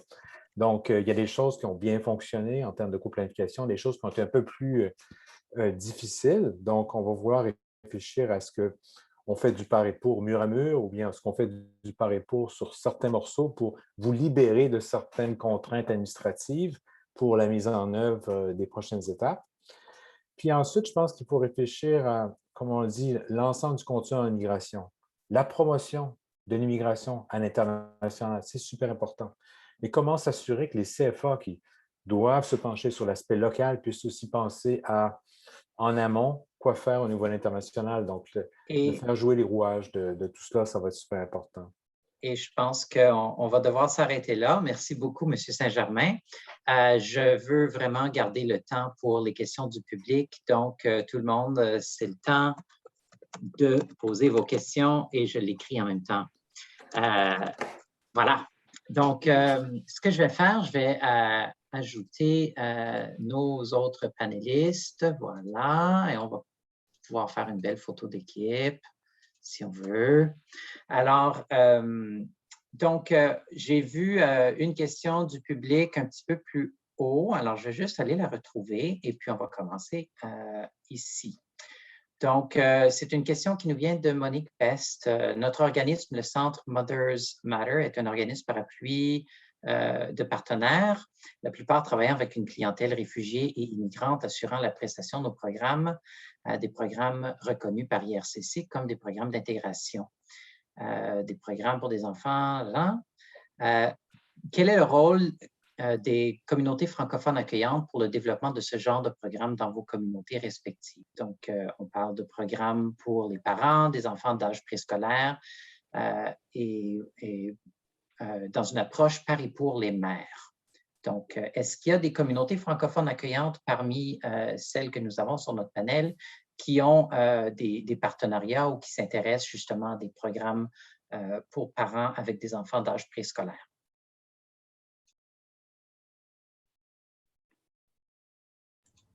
Et s'il n'y en a pas, est-ce que… vas-y, Anna. On n'a pas de programme à proprement parler, mais c'est vrai qu'on cible, on a des partenariats avec les centres de la petite enfance et de la famille, parce qu'on sait que ce sont des centres qui accueillent des familles, des parents avec des enfants en bas âge. Et en général, les nouveaux arrivants francophones, quand ils viennent, la première chose qu'ils demandent, bon, il y a l'emploi, certes, mais l'éducation et des garderies. Donc, on a renforcé ces partenariats-là avec ces parties prenantes. Donc oui, ce programme est très pertinent dans ce cadre-là. Pourquoi pas le renforcer en intégrant ce programme-là dans le cadre de l'initiative de la CFA, à voir avec le conseil consultatif communautaire. Merci, Anna. Nathalie ou Néné? Juste pour dire que nous, dans notre projet, en tout cas, il est prévu, on envisage justement la création d'une garderie francophone. Il y en a déjà une petite qui est intégrée à l'école, mais ils envisagent justement d'amplifier ce type de service, parce qu'en effet, on ne peut pas aller travailler si on n'a pas de garderie. C'est vraiment des choses qui font l'approche. Je pense que l'approche est holistique. Là, on prend l'individu dans tout ce qu'il est pour pouvoir répondre aux besoins et qu'il puisse être vraiment libre d'aller s'intégrer. Donc, c'est des choses qu'on a en place, mais il y a aussi les questions d'augmenter les capacités. Ça demande des fonds, des ressources qui ne sont pas forcément faisables dans ces projets-là. Et c'est vraiment des points très importants qu'il va falloir mettre en œuvre aussi. Mais c'est prévu. Merci beaucoup. Nathalie? Oui, Nabila, vas-y. Excuse, c'est juste parce que je vois que Nathalie a… En fait, moi, ce que j'assume, c'est que si vous enlevez votre mute sur votre micro, vous voulez contribuer à la conversation. Alors, vas-y, Nabila. D'accord, merci Nick. Non, je voulais dire, oui, on n'a pas vraiment ce programme où on n'avait pas identifié ce besoin quand on a fait l'analyse des besoins. Pourquoi? Parce qu'il y a déjà un programme qui existe à Hamilton et puis sans le programme UNIVA, et c'est le centre de santé communautaire qui l'offre. Je pense que c'est financé par la province, et donc ils font généralement des activités après école pour les mamans et les enfants. Et de temps en temps, ils font aussi des activités avec les services de connexion communautaire pour les familles immigrantes. Donc, c'est pour ça que dans notre CFA, on n'a pas mis un peu l'accent sur cet aspect, puisqu'on a déjà un service qui répond à ce besoin. Super, merci. Puis juste pour un peu rajouter là-dessus, vous savez, les projets communautés francophones accueillantes œuvrent avec les partenaires dans leur communauté. Alors, il y a une approche extrêmement locale selon les profils. Puis, on a parlé un petit peu au début des 3 mots pour les communautés. Il y a des projets qui sont en milieu ruraux, il y en a d'autres qui sont en milieu urbain. Donc, ça varie énormément de lieu en lieu. Donc, je pense que la meilleure approche pour toute association qui voudrait faire partenaire avec les projets, c'est de les contacter directement le projet dans la communauté qui voudrait cibler et puis de voir ce qui est possible de faire. Et je pense qu'il n'est jamais trop tard non plus pour ajouter des partenaires puis ajouter des initiatives là où les occasions se présentent. J'avais une question de Inès qui demande quand exactement commencer la phase réflexion de cette initiative et pour l'exécution. Donc, je sais que l'exécution a commencé en 2019. Donc, il y a eu une année de planification, 2018-2019. Donc, mais même avant ça, je ne sais pas, Yves, si tu peux nous retracer un petit peu le début là, de cette réflexion qui a mené. Oui. Vas-y. Donc, effectivement, l'initiative est sur 5 ans pour l'instant. Donc, les 2 premières années de planification étaient 2018 et 2019. Donc, à partir de 2020, on a commencé la phase d'exécution sur 3 ans qui va nous amener à 2023, qui est essentiellement donc 3 ans de mise en œuvre. Alors, en ce moment, c'est ça. Là, on est en train de mettre en place vos activités et puis après ça, on commence à mesurer bientôt le travail. Donc, il y a déjà du boulot qui est fait en ce moment pour recueillir des données plus statistiques sur le profil des communautés avant Et après ça, en croisant les différentes bases de données là, administratives du ministère, mais ainsi que les bases de données de Statistique Canada. Parfait, merci. J'ai plusieurs questions qui arrivent. Merci beaucoup. Puis d'ailleurs, je vois des collègues, des amis qui sont dans nos spectateurs. Alors, des salutations à tous. J'aimerais peut-être passer à la question de Amy Paradis. Voyez-vous la valeur d'inclure les travailleurs temporaires et les étudiants internationaux comme bénéficiaires directs du programme de nos communautés francophones accueillantes? Pour l'instant, ils ne le sont pas. Alors, je pense que ça, c'est une question qui est dans le contexte des avancées puis des changements qui sont anticipés. Je pense que toutes les communautés ont un peu cette envie de desservir la population réelle sur le terrain plutôt que une clientèle, parce que quand même, c'est une initiative du ministère de l'Immigration, Réfugiés et Citoyenneté Canada, où on vise les résidents permanents, il faut le dire. Donc, il y a d'autres clientèles, les travailleurs temporaires et les étudiants internationaux qui seraient certainement intéressés à bénéficier des services. Donc, est-ce qu'on peut s'embarquer sur cette glace fondante sur notre lac, M. Saint-Germain? Oui, c'est une excellente question. Effectivement, les travailleurs temporaires sont plus importants que jamais. Effectivement, les travailleurs temporaires sont la source numéro 1 d'immigration actuellement pour le Canada avec des frontières fermées. Donc, c'est certain que le ministère a réfléchi à l'idée de pouvoir faire ça un jour. Actuellement, on n'est pas en mesure, malheureusement, de rendre admissibles les travailleurs temporaires au service d'établissement. C'est regrettable, mais c'est les limitations d'un programme qui est utilisé à plein régime. Est-ce qu'on pourrait le faire éventuellement? On l'espère. L'idée, c'est toujours de réfléchir à servir des gens qui vont avoir un attachement au Canada, qui vont pouvoir contribuer à long terme. Donc, c'est certain que beaucoup de ces travailleurs-là peuvent transiter vers des passerelles d'immigration permanente. Donc, dans la mesure où on va pouvoir faire ça et mesurer ça, ça va être plus facile de les considérer. Mais pour l'instant, on ne peut pas le faire. Alors, est-ce que ce serait dans un prochain plan d'action des langues officielles qu'on le ferait? Peut-être, on verra. Merci beaucoup. Anna. Merci. Dans le cadre donc pour les étudiants internationaux, on a eu des demandes. Donc, dans le cadre de notre entente de contribution avec le Conseil de développement économique des municipalités bilingues du Manitoba, dans le cadre du volet employabilité, on a eu des demandes de recherche d'emploi dans la région de la Rivière-Seine de la part d'étudiants internationaux. Donc, c'est vrai qu'on est confronté du coup aux critères de résidence permanente, mais pourquoi pas à moyen terme, long terme, voir comment on peut articuler justement et faire bénéficier donc à cette clientèle les services en tout cas de l'organisme d'employabilité dans la région de la Rivière-Seine, en tout cas dans le rural et dans le cadre de cette initiative pilote. Voilà, c'est une interrogation que je lance. Parfait. Vas-y, Néné. Non, rapidement, c'est vrai que quand on parle de clientèle admissible résident permanent, c'est surtout pour le programme d'établissement, pour avoir un accompagnement vraiment spécifique. Mais je vous rassure quand même qu'on sourit quand même aux résidents temporaires et à tous les statuts. Je veux dire, quand on va dans la communauté, il y aura quand même les activités, les associations accueillent beaucoup. C'est pas seulement s'établir, bien sûr que c'est très bénéfique et je pense que tous mes collègues prient pour la même chose, qu'on puisse accueillir vraiment tout le monde et les accompagner de façon vraiment spécifique. Mais il faut quand même dire que c'est très important, n'empêche la communauté accueillante. Quand les gens arrivent, ils sont écoutés, ils ont quand même une dynamique communautaire autour d'eux, des gens qui parlent la même langue qu'eux, ils peuvent avoir des activités. Donc, c'est quand même, il y a un gros apport néanmoins. Même si rien n'est parfait, il y a quand même un gros apport des communautés accueillantes pour les nouveaux arrivants, quel que soit leur statut en tout cas. C'est ce que je voulais préciser. Super, on est quand même merci. brillant, même si on n'a pas le statut qu'il faut. C'est pas grave. Puis je pense que c'est une observation importante. Hein? On est là pour un peu aider à diriger, pas nécessairement à faire. Et la notion du partenariat est très importante là-dedans parce qu'au fond, on est autant avantagé quand quelqu'un qui arrive dans notre communauté fait des belles rencontres, développe des amitiés. C'est là-dessus qu'on construit le tissu social, pas nécessairement sur le résultat sommairement externe de dire, OK, j'ai un numéro ici, on a offert tel service, redirigé vers tel organisme, check, on a fait notre job.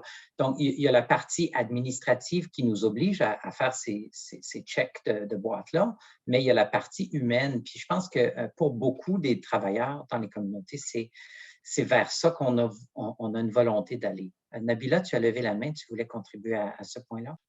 Oui, je voulais ajouter un point plus spécifiquement pour les étudiants internationaux. Nous, ce qu'on a entendu, ce n'était pas plus spécifiquement des services d'établissement qui demandaient, c'est le fait qu'ils ne savent même pas qu'il y a une communauté francophone qui existe dans la région. Donc, ils sont là, ils sont isolés. Et donc, ce qu'on a reçu comme demande, est-ce possible de faire de faire des présentations pour leur dire il y a une vie en français, il y a telle activité auquel vous pouvez participer, il y a donc une vie sociale, une vie culturelle auquel ils peuvent participer, et puis ça va les aider donc à surmonter cette espèce de sensation d'isolement. Donc, ils peuvent vraiment vivre en français dans la région. Donc, on est en train de voir comment on pourra s'organiser pour l'année prochaine pour faire des présentations, aller les rencontrer. À cause de Covid, malheureusement, donc on n'a pas pu participer. L'idée, c'est de participer aux portes ouvertes dans les différentes universités, mais là, on n'a pas pu le faire, genre à l'université McMaster. Donc, c'est quelque chose à faire dans l'avenir. Voilà. Merci. OK, excellent. J'aimerais passer à cette question ici. C'est Isabelle Lorrain qui nous a dit « Bravo pour les présentations. Les modèles présentés sont dans des communautés relativement petites. » Quoique Hamilton, ce n'est pas relativement petit. Est-ce que vous voyez les modèles des communautés francophones accueillantes adaptables à des centres urbains plus grands dans vos provinces respectives? Donc, peut-être si on pouvait échanger justement sur cette nature-là des projets régionaux, qu'est-ce que vous voyez comme différence ou qu'est-ce que vous percevez comme différence Anna et Néné, avec des projets peut-être qui sont un peu plus isolés versus Nabila dans un grand centre comme Hamilton. Parlez-nous de cet aspect de l'adaptation de votre projet à la nature de la communauté qui vous entoure.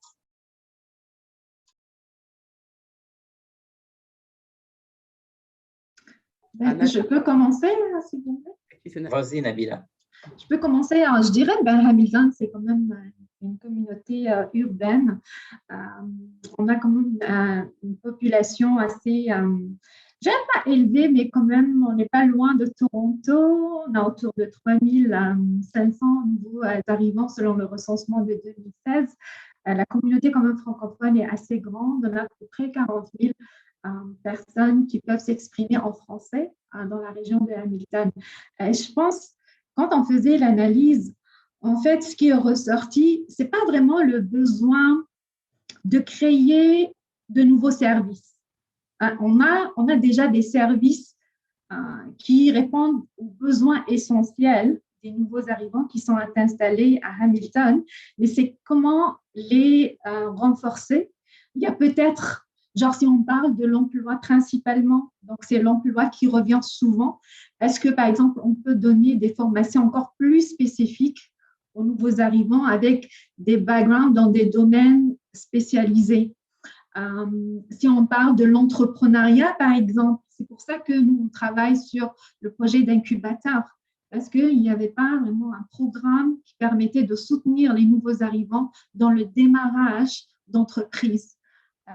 Par contre, selon mon analyse, observation, dans des régions un peu plus éloignées, peut-être c'est le manque de services aussi. Donc, ce qu'il faut, donc ce projet permettra de combler beaucoup plus le manque de services que le renforcement de ce qui existe. Et puis aussi, il y a tout le volet qui était frappant aussi, c'est la promotion des services qui existent dans la région. Donc, selon le sondage, pratiquement plus que 70 des nouveaux arrivants qui sont à Hamilton n'étaient pas au courant des services qui sont offerts en français dans la région. Donc, les efforts à travailler sur la promotion des services qui existent déjà dans la région et aussi l'attraction. Parce que la population à Hamilton est une population vieillissante et puis on veut attirer de plus d'immigrants, plus de jeunes, plus spécifiquement. pour combler les besoins du marché du travail. Merci, Nabila. Merci. Néné? Alors, la question selon laquelle on pourrait transposer ce modèle-là à une ville plus grande, là, dans le cas, on avait l'arbitrage à mener, nous, quand c'était notre cas. Saint-Jean-de-Terre-Neuve, c'est, on va dire, la capitale de Terre-Neuve et Labrador, là où tous les gens se rendent, il y a le plus grand nombre de francophones, là où il y a des services, mais pas suffisamment de services en français. Donc, si on mettait ce projet-là, nous, il s'agissait de pouvoir le mesurer. Si on mettait dans une communauté rurale, comment on allait mesurer l'impact? Mais c'est sûr que si on le transposait à Saint-Jean-de-Terre-Neuve, ça resterait de toute façon adaptable, puisque c'est une minorité, on est toujours une minorité linguistique, ça ne change pas. On manque beaucoup de services, donc il s'agirait vraiment… Maintenant, la communication est beaucoup mieux, donc les gens commencent à savoir, et je rejoins le point de Nabila, ils commencent à savoir qu'il y a des services en français, mais nous, on manque de capacité pour servir les gens en français. Donc, on prendrait, on le mettrait à Saint-Jean-de-Terre-Neuve, ce serait adaptable tout de suite. C'est la même problématique. On répondrait aux mêmes besoins, on répondrait à la même chose. Comment avoir plus de services en français? Ce serait la même chose. Je pense que c'est un peu un résultat de l'expérience qu'on est en train de faire avec ces 14 communautés. C'est qu'on se rend compte qu'il y a des communautés où c'est plus facile parce qu'il y a déjà une masse critique de population ou parce qu'il y a déjà des communautés d'immigrants qui se sont regroupés, qui peuvent offrir un appui à leurs amis d'un même pays d'origine ou des voisins dans certains cas. Donc, il y a vraiment, je pense, la taille asymétrique revient vraiment quand on commence à regarder l'implantation ailleurs. J'ai Anna et j'ai Yves. Oui, alors la question, si je comprends bien, c'est de savoir, de mesurer l'adaptabilité de ce projet-là dans des centres urbains. Alors, au Manitoba, le Winnipeg, qui est la capitale du Manitoba, ces services-là sont déjà bien installés depuis déjà de longues années. Donc, l'idée était vraiment de désengorger aussi Winnipeg et de proposer des opportunités d'installation dans d'autres régions, notamment le rural au Manitoba, où les services en français sont existants. Bien sûr, il faut toujours renforcer le continuum de services pour compléter un peu l'offre de services dans ces régions-là, pour notre part. Merci. Yves? Oui, peut-être ajouter à ce qui s'est dit, j'abonde dans le même sens. Je ne pense pas que l'initiative des CFA était conçue pour les petites communautés seulement. Au contraire, lorsqu'on a fait la coplanification, lorsque les communautés ont choisi, en fin de compte, dans quelle communauté l'initiative allait être mise en place, il y a certaines grandes villes qui ont été choisies, comme Calgary, et puis des petites communautés rurales aussi qui ont été choisies. Je pense que c'était plutôt la capacité de pouvoir avoir un impact, de pouvoir faire une différence, la structuration de ces communautés-là, l'existence de services, de l'infrastructure communautaire qui a joué beaucoup plus. Donc, ultimement, je pense qu'elle est parfaitement adaptable à tous les contextes. Merci. Oui, puis rappelons aussi que les communautés ont été choisies par elles-mêmes. Donc, ça a été dans les territoires, le travail des réseaux en immigration francophone qui ont fait des concertations, des consultations de leur territoire pour déterminer où ces initiatives pourraient avoir de bons impacts. J'aimerais revenir à une des questions, une question de Maria Legault. Puis en fait, on tire à la fin de notre entretien bientôt. En Nouvelle-Écosse, la rétention de nouveaux arrivants francophones souffre de plusieurs facteurs divers. Un des constats les plus fréquemment mentionnés chez nous est l'absence d'occasion d'emploi. Comment favoriser un meilleur arrimage des besoins en emploi et des travailleurs qualifiés arrivant au sein des communautés accueillantes, à votre avis? Et d'ailleurs, Maria, vous savez sûrement, mais vous avez un projet chez vous à Clare, donc pas très loin peut-être d'où vous habitez. Donc, explorons un petit peu cette question justement sur l'enjeu économique. Est-ce que dans nos 3 communautés ici, on a de l'action sur ce plan? Je sais que Nabila, certainement chez vous. Et puis, Néné aussi, je pense que chez vous, c'était un critère.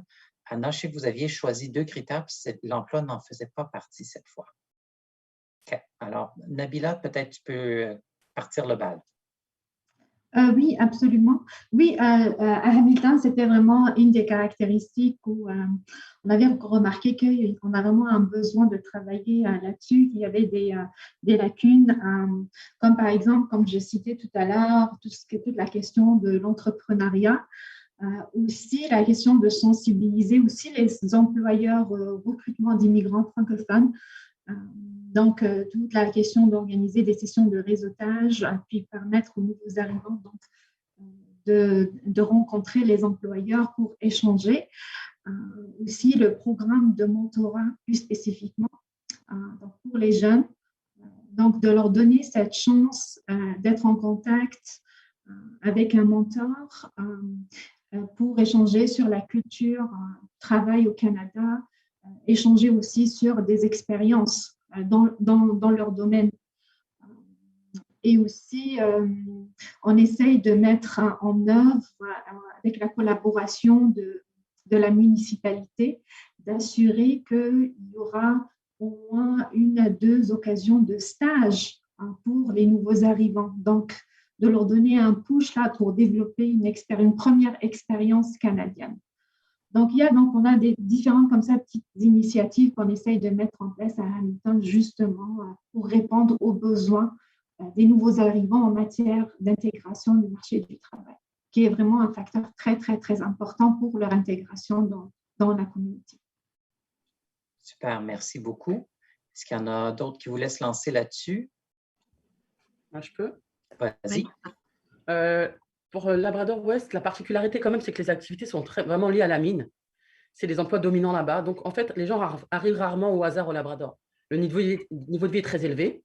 Les gens ont des salaires très élevés. Et c'est ce qui rend aussi difficile, par exemple, l'accès à des emplois. Par exemple, on veut recruter dans le communautaire ou des services ou des postes en francophone. Vu les salaires offerts par la mine, ce n'est pas concurrentiel. Les gens délaissent ces genres d'emplois, même s'ils auraient envie de s'impliquer, ils vont travailler à la mine parce que c'est plus rémunérateur. Donc, on a cette géométrie-là qui compte. On a surtout les conjoints qui vont peut-être trouver, si le mari travaille à la mine, trouver un emploi dans la communauté. Si vous n'êtes pas bilingue, c'est un vrai problème. Quelqu'un qui arriverait, qui ne parlerait pas anglais, aurait des vrais problèmes pour pouvoir s'intégrer. Donc, il y a ces variables-là. Donc, ce n'est pas qu'on ne traite pas l'emploi, c'est qu'il y a de l'emploi, mais dans quelle mesure on va pouvoir pourvoir ces emplois, c'est une autre discussion.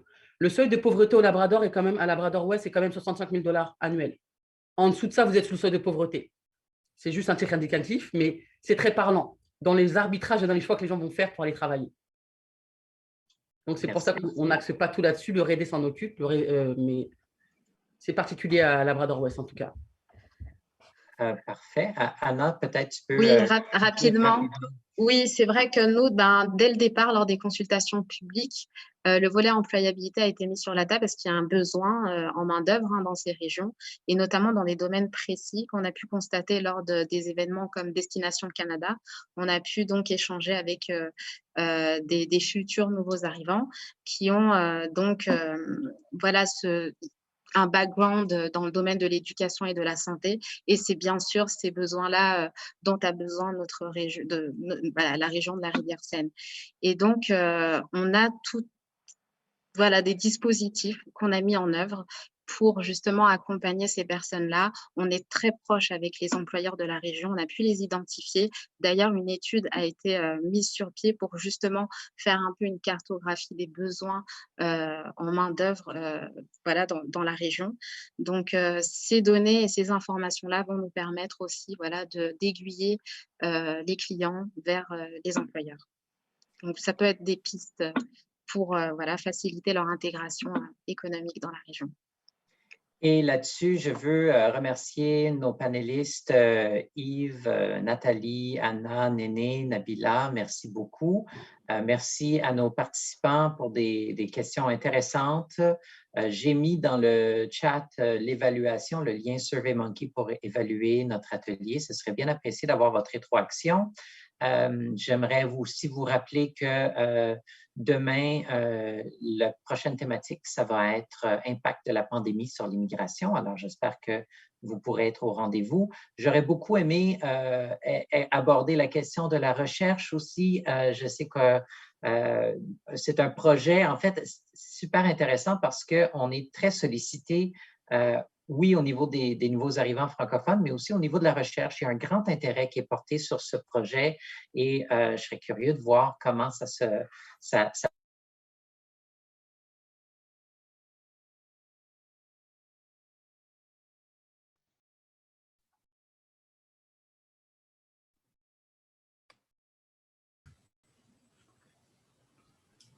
Merci, Nook. Bonjour à tout le monde. Donc, qu'est-ce qu'on constate? Merci. Nous avons coupé court à nos ateliers un peu plus rapidement que je crois que certains l'avaient anticipé. Donc, je m'excuse, Mme Jacquet, notre atelier était en milieu d'une réponse et je vous remercie à toutes et à tous pour votre participation. Merci Moi aussi, je beaucoup. voulais juste conclure en disant merci aux panélistes, merci au public. C'était très agréable comme discussion. Merci à toi, Inès. Merci. À tout le monde. Merci à tous. Belle Au revoir. échange. Bye. Au revoir.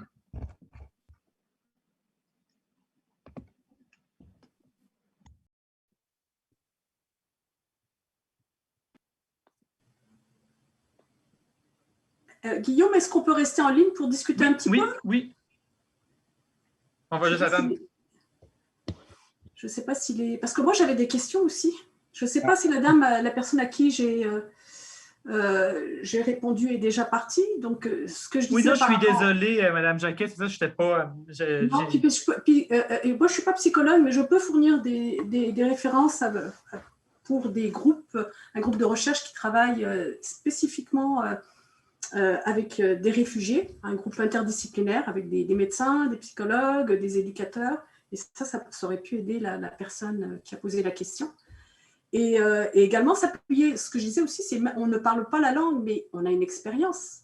Ils ont un savoir d'expérience, ils ont un vécu. Et ce vécu-là leur a permis de développer des compétences qui peuvent être transférables dans le pays dans lequel ils vont aller. Donc, ils n'arrivent pas nécessairement en tant que victimes. Je pense que ça, c'est important. Il y a une valorisation à faire également de l'expérience de cette personne-là. Alors, je ne sais pas si la personne m'a entendu. J'avais une question pour Leïla. Je peux la poser? Bien sûr. Je peux la poser? Bon. Leïla, tu as mis dans ta description les étudiants internationaux dans ta catégorie immigrants. Et puis, je me suis posé la question, pourquoi? Parce que pour moi, un étudiant international est un étudiant en mobilité temporaire. Il va nécessairement retourner. Ce n'est pas un immigrant. Donc, il va retourner chez lui. Ça, c'était valable. Ton point était valable il y a quelques années, mais maintenant, ce n'est plus le cas parce qu'ils sont considérés comme les meilleurs futurs immigrants. Et en Acadie, en tout cas, depuis 3-4 ans, ils obtiennent pratiquement tous la résidence permanente parce que n'importe quel emploi leur permet d'avoir accès à la résidence permanente. Donc, finalement, le statut d'étudiant, c'est juste un statut transitionnel vers le statut d'immigrant. Donc, c'est pour ça que je les ai inclus dans le monde, les immigrants. D'accord. Et puis, il y avait aussi, en t'écoutant parler, je repensais, je pense que c'est notre collègue, elle est peut-être partie, là, c'était Madame Bélanger qui avait fait une recherche sur la question identitaire, comment les jeunes Acadiens perçoivent leur identité, les jeunes Acadiens francophones. Et pour eux, c'était clair que pour être Acadien, il fallait être né en Acadie. Donc, tous les autres, ces immigrants, comme tu disais tout à l'heure, eux, ils ne sont pas nés, alors ils ne seront jamais de véritables Acadiens. Et ces recherches sur les jeunes me faisaient écho un petit peu. Donc, c'est le lien du sang, si tu veux. On est né là et on est Acadien parce qu'on est né là. Si on vient d'ailleurs, on ne sera jamais Acadien de toute façon. Si vous voulez, en fait, on est en phase avec, avec une communauté aux prises avec ses contradictions. Parce que l'Acadie, il y a une définition sociopolitique qui est inclusive, qui est plus civique, et il y a une définition qui est ethnique qui est là. Et donc, il y a ces contradictions-là. Donc, symboliquement, l'Acadie est ouverte. Maintenant, même la SANB, c'est devenu la société de l'Acadie du Nouveau-Brunswick. Ce n'est plus la société des Acadiens du Nouveau-Brunswick, mais la société de l'Acadie du Nouveau-Brunswick. Et donc, on veut devenir de plus en plus inclusif, mais sauf que dans la pratique, même quand on regarde les congrès mondiaux acadiens, qui y participent, ce sont des Acadiens de souche. Les rassemblements des familles acadiennes, ce sont des Acadiens de souche qui y participent finalement. Et même les organismes acadiens, finalement, ce sont les Acadiens de souche qui y sont. Même si on retrouve parfois une ou deux têtes de noirs qui sont là, mais je veux dire, la nation demeure encore ethnique. Et ça, l'immigration est un révélateur de ces dynamiques-là.